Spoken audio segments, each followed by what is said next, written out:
आज पांडवों ने राजसूय यज्ञ का आयोजन किया है। और महाराज राजसूय यज्ञ की तैयारी की है पांडवों ने। महाराज 10 लाख निमंत्रण पत्रिकाओं को छपवाया है। निमंत्रण पत्रिका लेकर के नारद द्वारिका आए भगवान के पास। पांडव राजसूय यज्ञ कर रहे हैं और आपको सह परिवार निमंत्रण भेजा है। मैं ये निमंत्रण पत्रिका लेकर के आया हूं। और महाराज उसी समय जरासंध के द्वारा कैद किए हुए राजाओं का पत्र भी भगवान के पास आया है। जरासंध ने बहुत से राक्षसों को, बहुत से राजाओं को अपनी जेल में कैद कर रखा है। सभी राजाओं ने संगठित होकर के महाराज भगवान कृष्ण द्वारिकाधीश को एक पत्र लिख करके भेजा है कि हे प्रभु, आप द्वारिकाधीश हैं, सबकी सहायता करते हैं, दीनों के हितकारी हैं। हम आपसे प्रार्थना करते हैं कि बेवजह अकारण हमको जरासंध ने अपने बल का प्रयोग करते हुए हमें बलात् अपनी महाराज जबरदस्ती अपने जेल में डाल रखा है, कारागृह में बंद कर रखा है। आप कृपा करें हमारे ऊपर, हमें मुक्त करवाएं। भगवान ने सोचा कि पांडव राजसूय यज्ञ कर रहे हैं और राजसूय यज्ञ में सभी राजाओं की सहमति आवश्यक होती है, अधीनता आवश्यक होती है। और इसलिए अगर इतने राजाओं को जरासंध से मुक्त करवा दिया जाए तो इतने राजा एक साथ पांडवों की अधीनता स्वीकार कर लेंगे।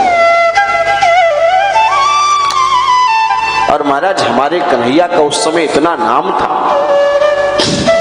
कि दूर दूर तक अगर किसी को सताया जाता तो वो हमारे कन्हैया के दरबार में गुहार लगाता, महाराज प्रार्थना करता। और आज भगवान ने पांडवों से कहा, महाराज युधिष्ठिर से कहा कि आपको राजसूय यज्ञ में राजाओं को जीतने की आवश्यकता होगी। तो अगर केवल हम जरासंध को जीत लें तो एक साथ अनेक राजाओं पर विजय प्राप्त की जा सकती है। पांडवों को यह प्रस्ताव अच्छा लगा और भगवान के साथ में अर्जुन और भीमसेन महाराज दोनों पधारे। अर्जुन और भीमसेन जैसे ही पहुंचे हैं महाराज, ब्राह्मण वेश धारण किया है। क्योंकि जरासंध नित्य प्रति भगवान शिव की पूजन अर्चन करता है महाराज, वंदना करता है, अर्चना करता है, पूजन करता है। और उसका नियम है कि पूजन के पश्चात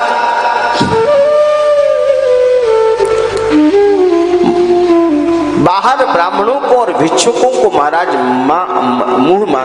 मुंह मांगा दान देता है। और इसलिए अभी तक महाराज भगवान की कृपा और ब्राह्मणों के आशीर्वाद से महाराज अभी तक बचा हुआ है उसका राज्य। ब्राह्मण वेश धारण करके कृष्ण, भीम और अर्जुन तीनों भिक्षुकों की पंक्ति में महाराज खड़े हो गए। जरासंध पूछता है क्या चाहिए महाराज, सबको पूछता हुआ आता है, सबको सब कुछ देता है जो मांगते।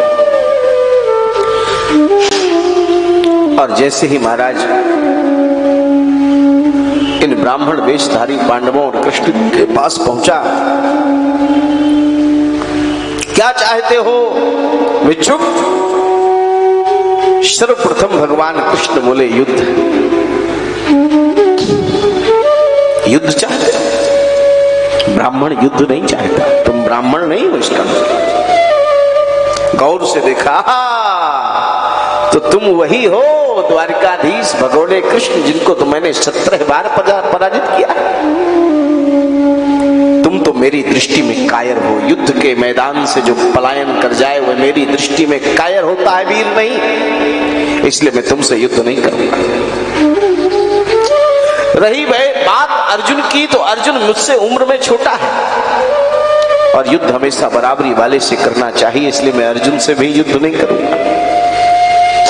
हाँ, भीमसेन कुछ मेरी बराबरी के, अगर वो चाहे तो युद्ध। भीमसेन ने कहा कि हम आपसे युद्ध तो करेंगे महाराज, लेकिन गदा युद्ध करेंगे। जरासंध ने कहा ठीक है। महाराज सुंदर अखाड़ा सजाया गया, गदा युद्ध प्रारंभ हुआ। पहले दिन जरासंध ने भीमसेन की ऐसी कुटाई की महाराज कि एक एक नस भीमसेन की तोड़ डाली। रात में भीम ने हाथ जोड़ लिए कृष्ण भगवान से कि अब मुझे मरवाने के लिए क्यों लाए, मैं अब नहीं लड़ पाऊंगा। क्योंकि भीम दादा को भी बड़ा अभिमान था कि मुझ में बहुत बल है, तो भगवान जरा इनके अहंकार को भी ठंडा करना चाहते थे।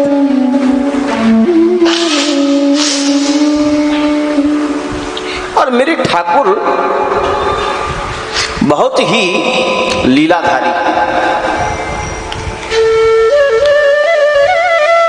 अहंकार का तापमान कुछ भीमसेन का गिरा।